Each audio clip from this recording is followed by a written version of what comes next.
like when you say conflict, most people think like negative, right? Like you're like, there's going to be a fight or there's something wrong. Conflict has no negative or positive.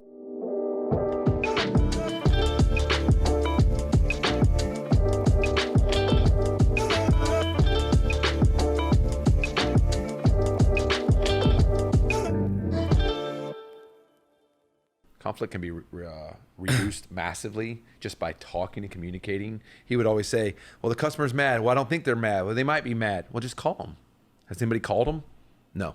Nobody called them. So we don't really know. I think communication really connects a lot of dots. How we solve 90% of our conflicts is rock, paper, scissors. The easiest way to do it. If he wants black shirts, I want yellow. We just say, okay, let's go. And he won. See? So he's a black shirt. That's why we wear black shirts. No, I would say conflict, it hasn't.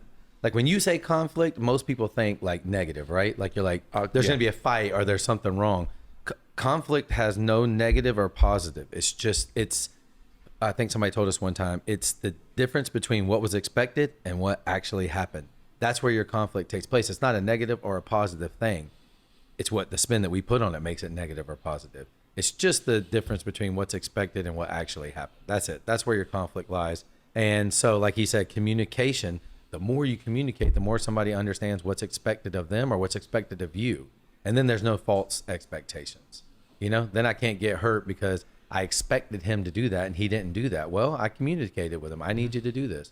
So that's a big thing. That's a daily challenge. It definitely reduces the puffed up is what we call it. Conflict is a puffed up. That's all it is. When there's conflict, somebody's puffed up. It could be you, it could be that person, it could be both of y'all. How do you let the air out? You communicate. You talk, you tell them you're mad, you tell them you're happy, you explain your situation, and you move on.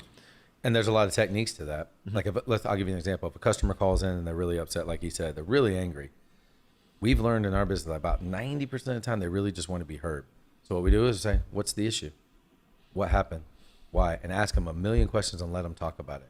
And if they believe that you really listen to them, then you can start talking about how to resolve the conflict. The problem's almost solved just by listening to them.